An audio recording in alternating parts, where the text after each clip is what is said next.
Para pendengar cerita seram The Haunting Cruise dan PN, apa kabar semuanya?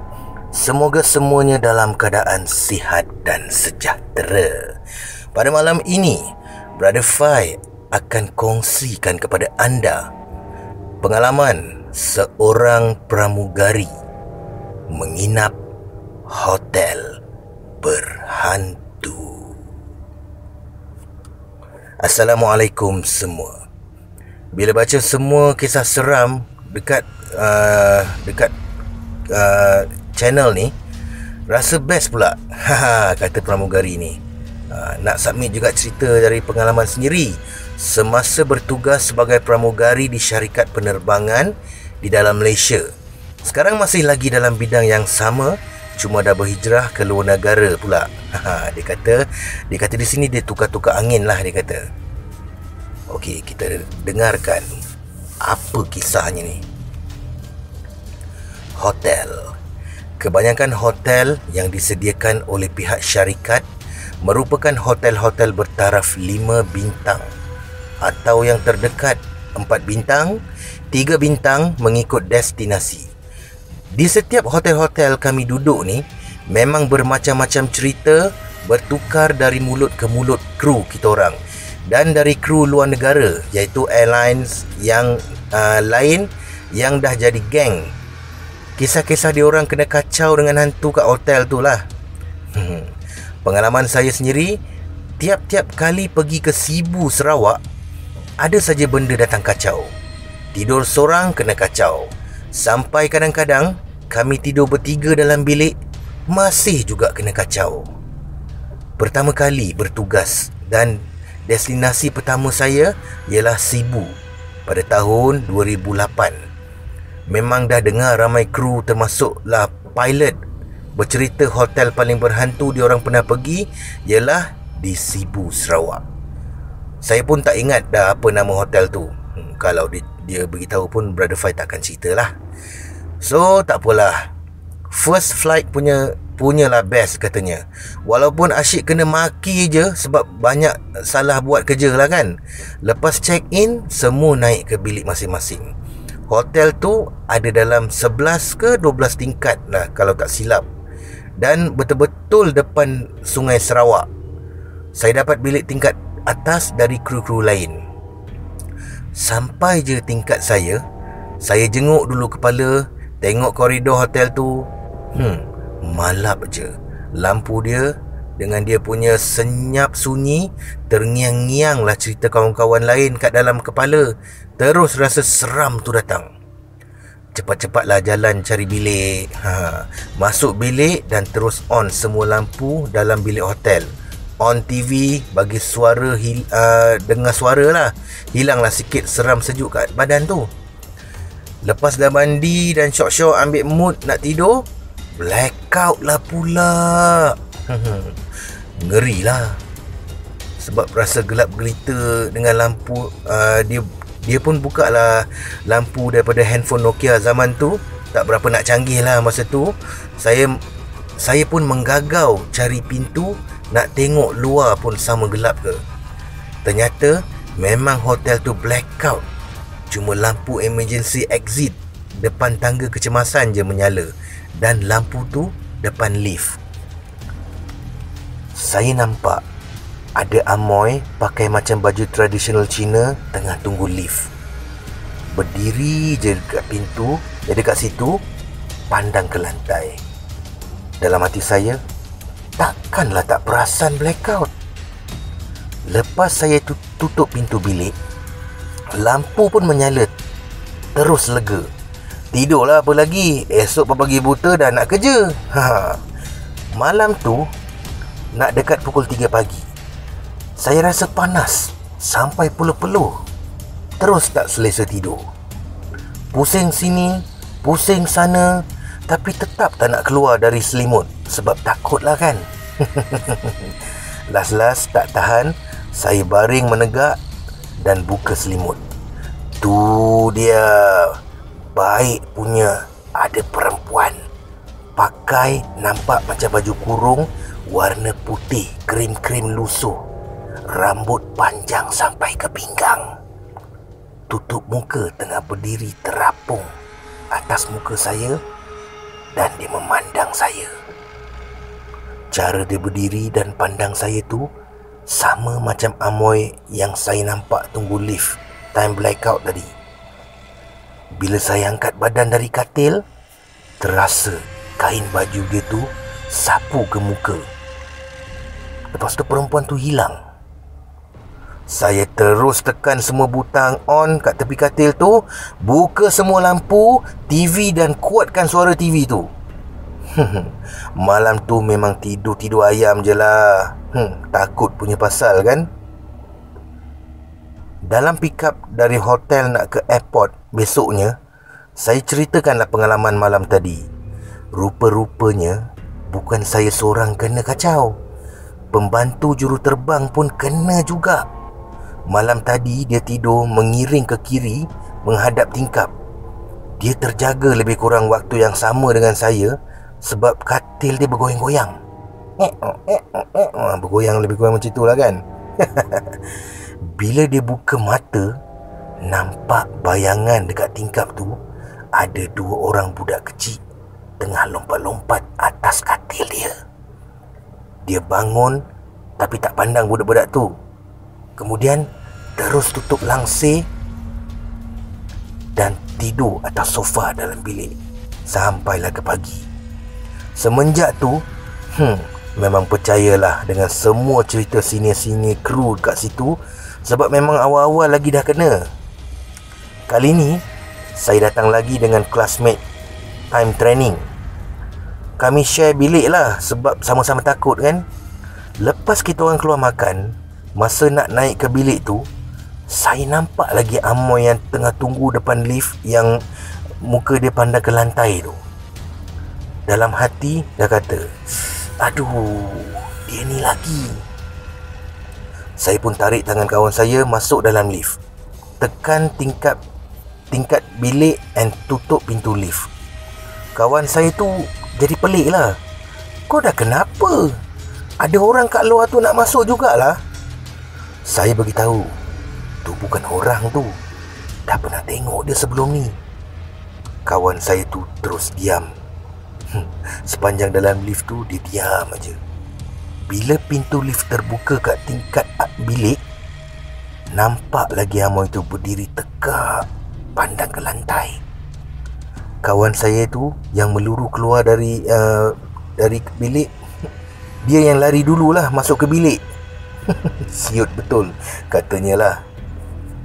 Kawan saya tu terus capai telekung nak semayang. Dia ni memang penakut betul ni. Saya biarkanlah sambil melegakan degupan jantung kat atas katil ni. Tiba-tiba dia menjerit-jerit histeria. Dia menjerit. Aduh, jantung baru nak relax. Saya pergi ketuk bilik ketua pramugara. Kami minta tolong lah. Kami dapatkan kapten kami. Lepas tu dia orang baca ayat-ayat Quran. Baru dia berhenti menjerit. Lepas tu dia menangis. Dalam hati saya cakap, kalau dah macam ni, memang taklah aku nak share bilik dengan kau. Nanti malam kan kau cekik aku pula. Tapi lepas dipujuk oleh kapten dengan ketua pramugara, saya temankan jugalah dia tidur kat bilik tu. Tidur-tidur ayam lagi lah ceritanya. Lepas kawan saya dah okey, saya tengok-tengok juga. Kok mata dia lain ke, cara cakap lain ke, tapi semua nampak okey je. Dia pun tak nak cakap sangat. Tak apalah, tidur je lah, nak buat macam mana kan. Katil twin tu kami rapatkan jadi katil besar. Bila dah dua-dua baring nak tidur tu, barulah dia bersuara. Katanya, masa dia tengah semayang tu, ada benda tunjal kepala dia. Lepas tu, dia rasa macam ada tangan gaib masuk dalam telekung. Lepas tu tangan tu meraba-raba dia. Meremang bulu rumah saya. Satu badan dengar cerita dia ni lah. Patutlah dia punya histeria meronta-ronta sampai saya pun tak boleh nak pegang dia.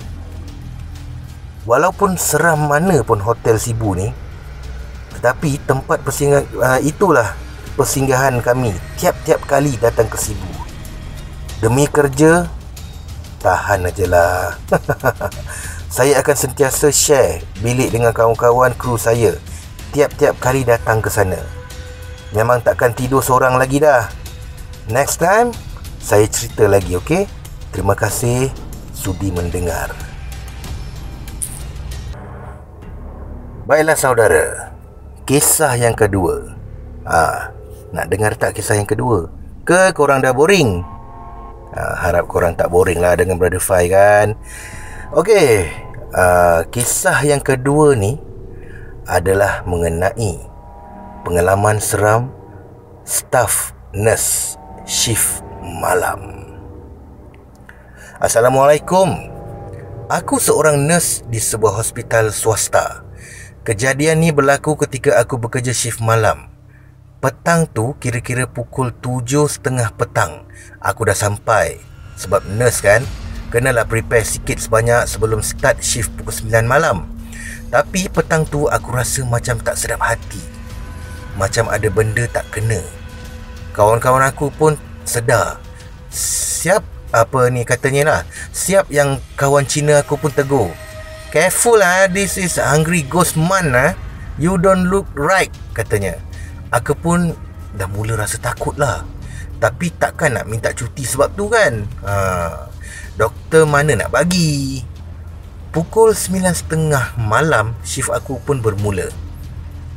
Lepas ambil report, aku pun start bagi ubat. Tiba-tiba ada call bell dari bilik perseorangan. Iaitu patient yang banyak duit ambil bilik seorang lah kan. Aku pun pergilah cek. Masa buka baru teringat bilik tu kosong. Apa lagi, aku dah berpeluh lah. Tapi nak sedapkan hati, aku anggap call bell rosak. Kawan yang lain kerja malam tu tak dengar pun. Siap tanya buat apa dalam bilik tu.